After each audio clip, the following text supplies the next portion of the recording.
paper 2017. Question number 1. Half-life of radioactive element is 5 minutes. At the end of 20 minutes, its how much percentage quantity is disintegrated? Here be careful. You have to find the quantity which is disintegrated. Now, half-life given to you, that is 5 minutes, and total time, that is 20 minutes. So, number of half-lives, that is n equal to t upon t1 by 2, 20 by 5, that is equal to 4. So, we have the equation n upon n0, that is equal to half raised to n. This n upon n0 will give you the undecayed fraction, okay, because n, that is the number of undecayed particle. So n upon n0, that is 1 by 16. So this is undecayed fraction or undisintegrated fraction, but we want to find disintegrated one. So disintegrated fraction, that is n0 minus n upon n0. So this is disintegrated fraction, multiply it by 100, so you will get disintegrated quantity in percentage. So we can write this one, n0 upon n0, that is 1 minus n upon n0 into 100%. Now substitute n upon n0, that is 1 by 16, and then solve it, you will get the disintegrated quantity, that is 93.75%, means your answer, that is D. Now question number 2. Which logic gate is represented by the following logic gates? Now see here. These first two gates are NOT gate. Then after this one is NOR. In NOR, first there is the OR, and then after NOT will be there. So prepare the truth table as shown here. Take inputs A and B. So 0, 0, 0, 1, 1, 0, 1, 1. Now for A, the input, that is to NOT gate, and then B, that is also to NOT gate. So for A, you will get the output for this NOT gate, that is 1, 1, then 0, 0. Then for B, for this NOT gate, you will get the output 0 to 1, 1 to 0, 0 to 1, 1 to 0. Then after, OR gate will be there. So you will get NOT A or NOT B. So here 1, 1, 1, 1, 0, 1, 0, 1, 1, and 0, 0, 0. But then after, the output of OR, that will be to NOT, because this is NOR gate. So you will get the resultant output, that is 1 to 0, 1 to 0, 1 to 0, and 0 to 1. So now see the inputs A and B and the resultant output Y. So 0, 0, 0, 0, 1, 0, then 1, 0, 0, and 1, 1, 1. Means when both the inputs are present, at that time you are getting output. In all other cases you are not getting output. Means this given circuit that behave like AND gate. So our answer, that is C. Now question number 3. In CE and PN transistor, but now the transistors are not in your syllabus, so no need to think about this particular question.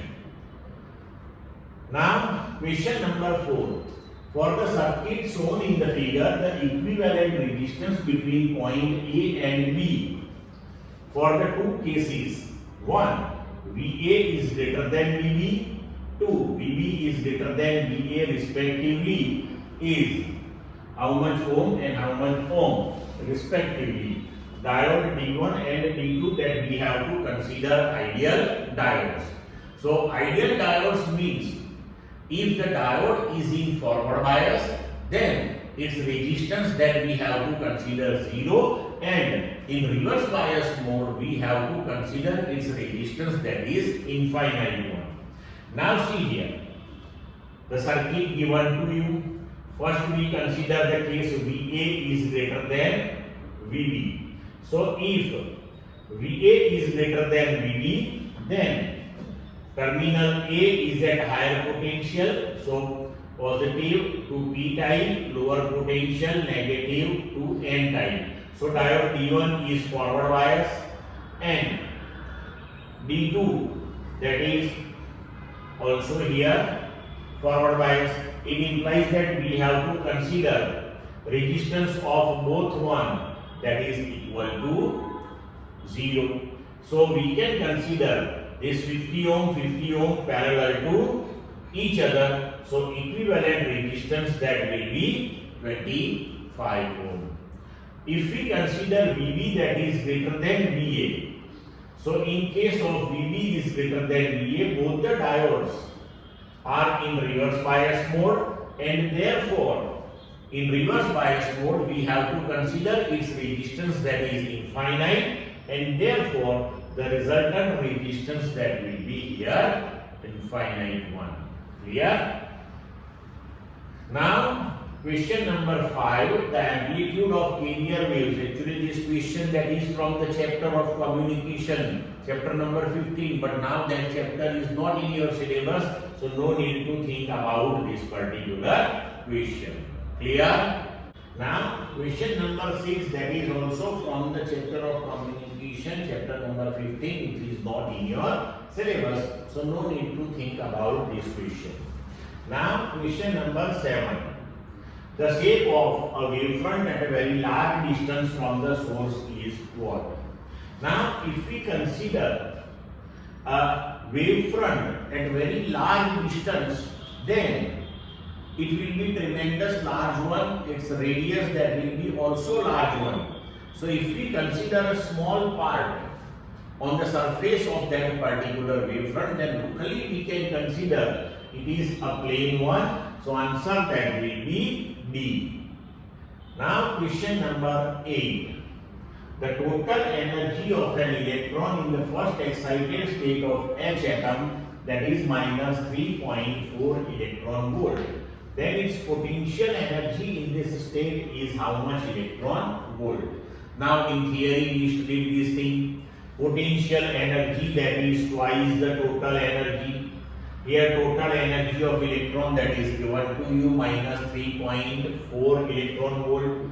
So potential energy U, that is 2E. So it will come to minus 6.8 electron volt. So answer is C. Then question number 9.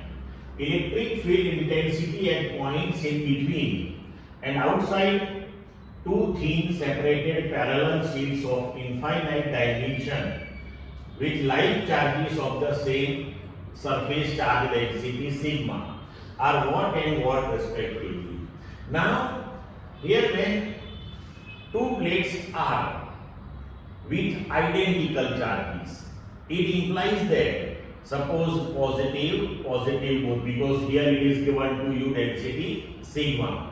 So electric field for one plate, that will be in outward direction on both the side. For second plate also in outward direction both the side. It implies that at any point between these two plates, the field intensity due to both the plates will be in mutually opposite direction, and outside the plates the electric field intensity due to both the plates, that will be in the same direction. Now electric field intensity due to a plate which one is infinitely long, for that we derive the equation, that is sigma upon 2 epsilon 0.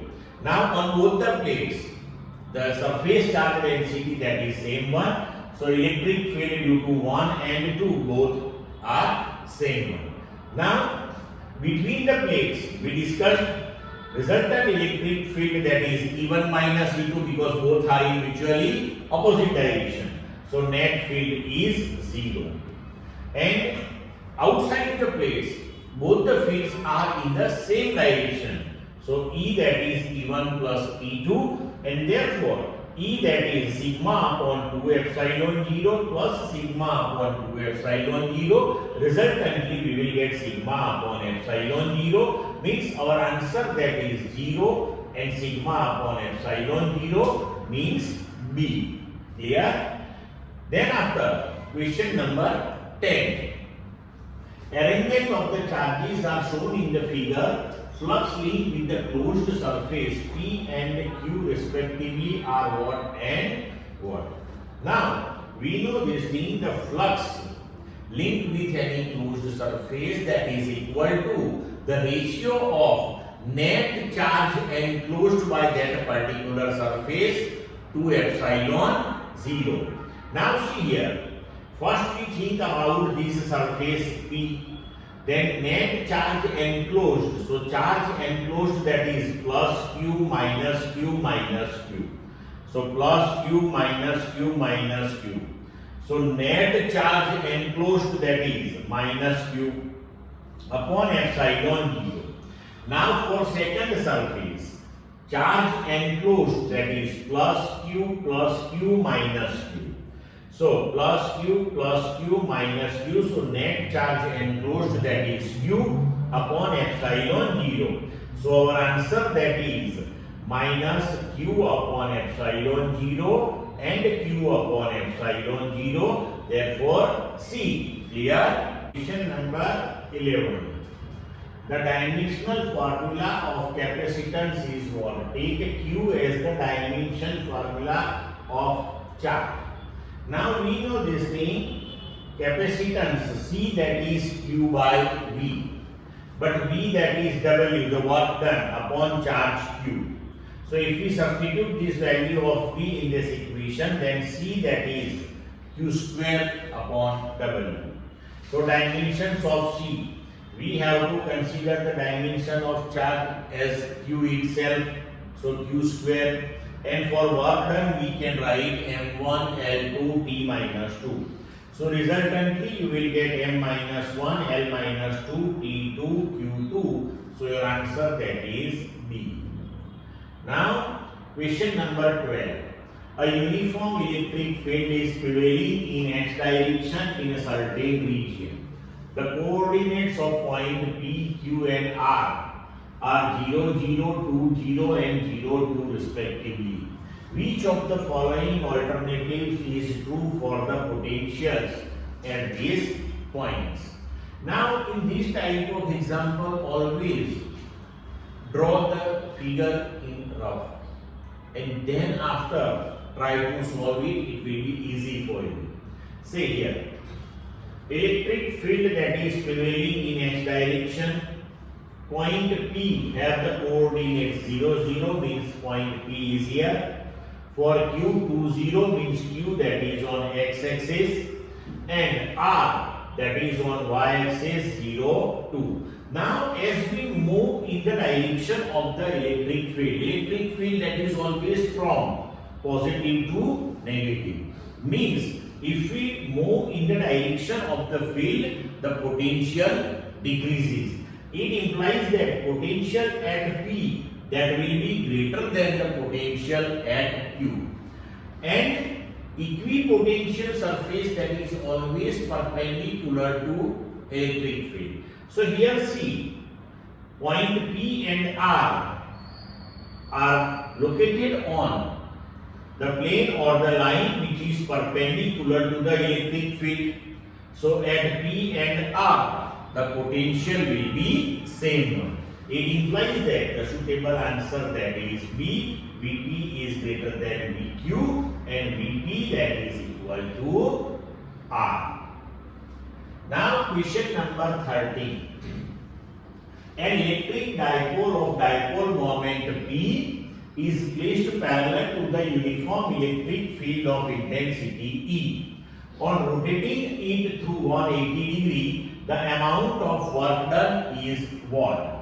Now we have the equation for the work done by external agency in rotating the dipole, that is W equal to PE cos theta 1 minus cos theta 2. Initially it is placed parallel to the uniform electric field, means initial angle of the dipole moment with respect to electric field, that is 0, and then after it is rotated by 180 degree.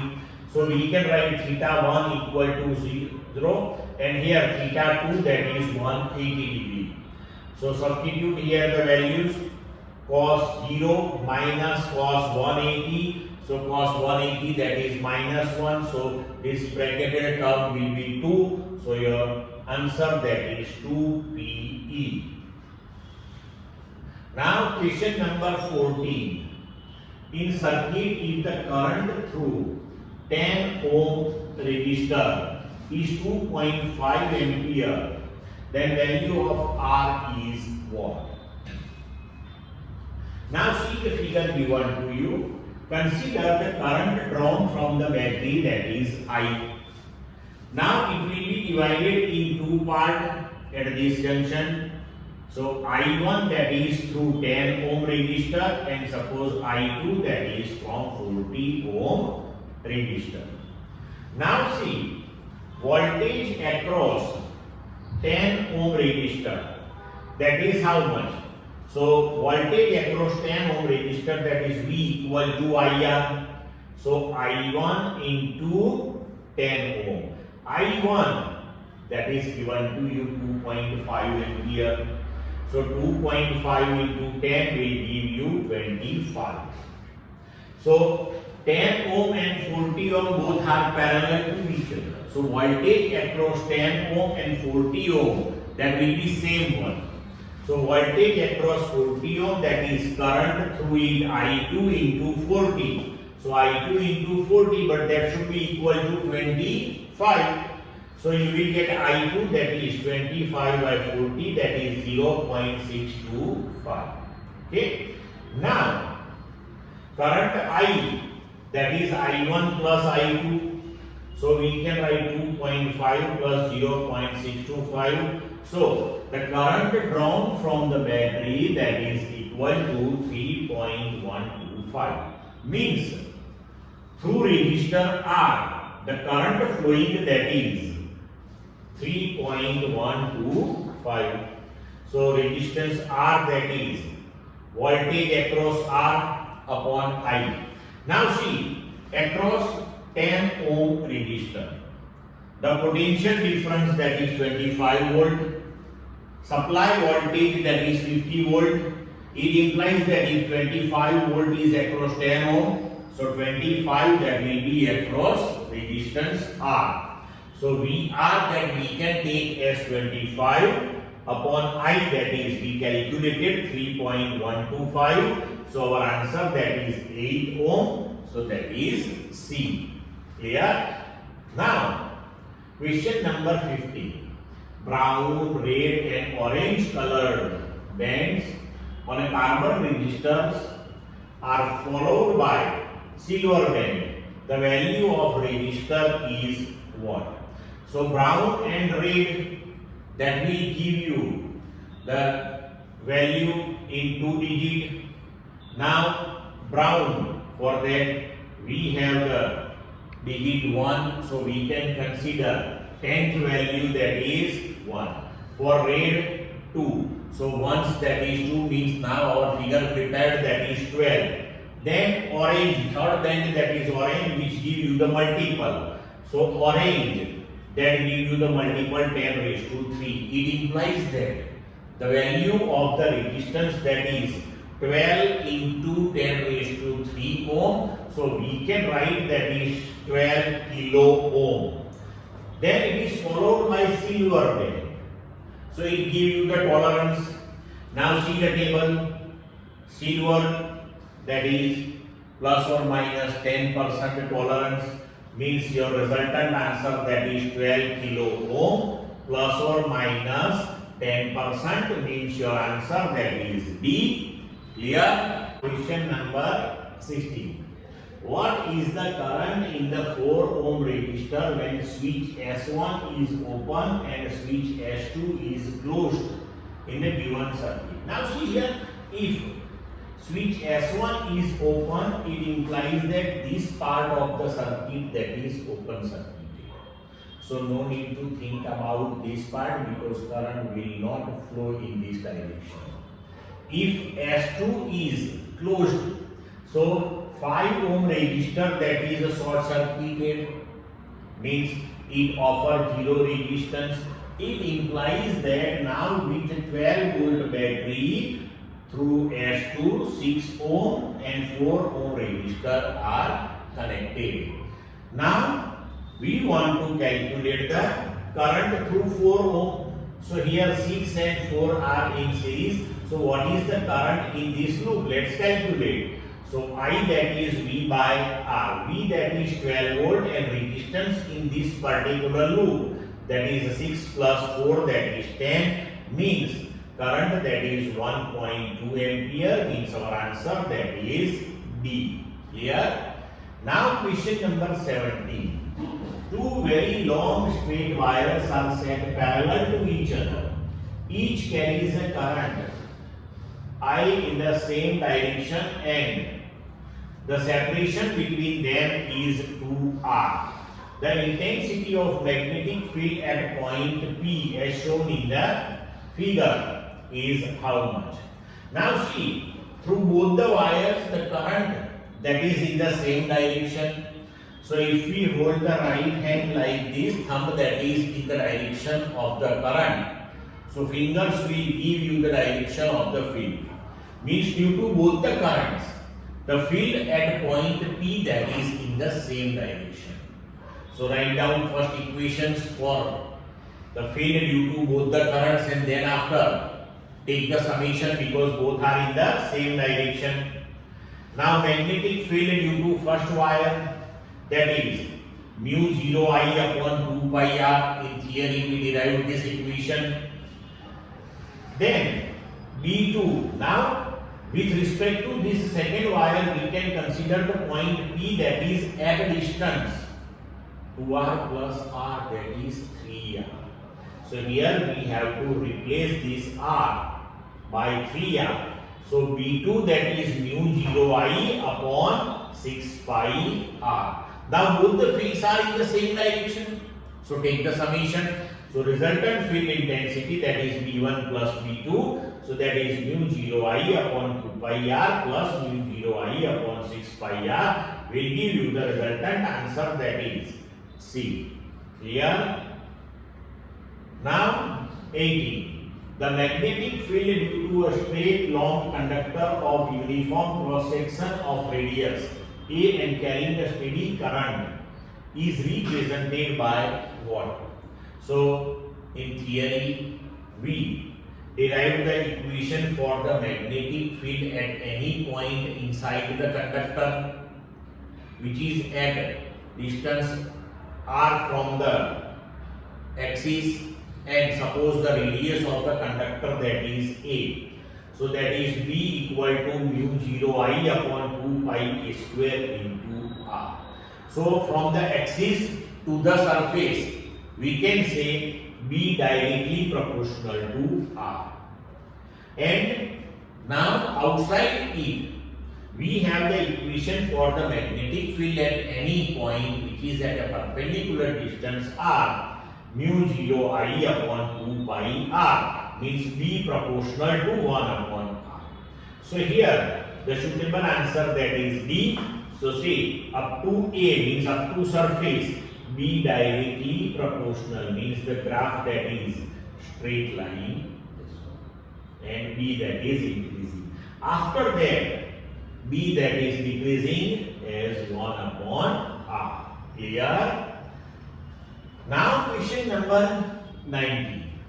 A proton is moving perpendicular to a uniform magnetic field of 2.5 Tesla with 2 MeV kinetic energy. The force on proton is how much Newton? Mass of proton that is 1.6 into 10 raised to minus 27 kilogram. Charge of proton that is 1.6 into 10 raised to minus 19 coulomb given to you. Now, when any charge is entered in the magnetic field perpendicular to it, then the force on it, that is as per equation F equal to Q VB sin theta, but theta is 90. So force that is Q VB. But see here, kinetic energy is given to you, velocity is not given to you. Means first of all you have to think about it. Kinetic energy, that is half mv square. So we can write V, that is under root 2e by m. Substitute this value in this equation. So we can write the equation of force, that is Q under root 2e by m into V. Now substitute all the values. See, Q, that is the charge of proton, 1.6 into 10 raised to minus 19 coulomb. Then energy E, that is 2 MeV, means 2 into 10 raised to 6 EV. And now you have to convert it in joule. So multiply it by 1.6 into 10 raised to minus 19. Then mass of proton, that is given to you 1.6 into 10 raised to minus 27. B, that is also given to you 2.5 Tesla. Then you will get the answer A. Clear to all of you? Now 20. A particle of mass m and charge q is incident on xz plane with velocity v in a direction making an angle with a uniform magnetic field applied along x-axis. The nature of motion performed by the particle is what? So if velocity is at some angle with respect to magnetic field, then we will get two components of velocity. One that is in the direction of the magnetic field, another one component that is perpendicular to the field. Now, due to parallel component of the velocity, the charged particle will execute a translational motion, and due to perpendicular component, it will execute circular motion. It implies that the particle will move like this, so that is the helical motion. So our answer, that is B, helical one. Clear? Now we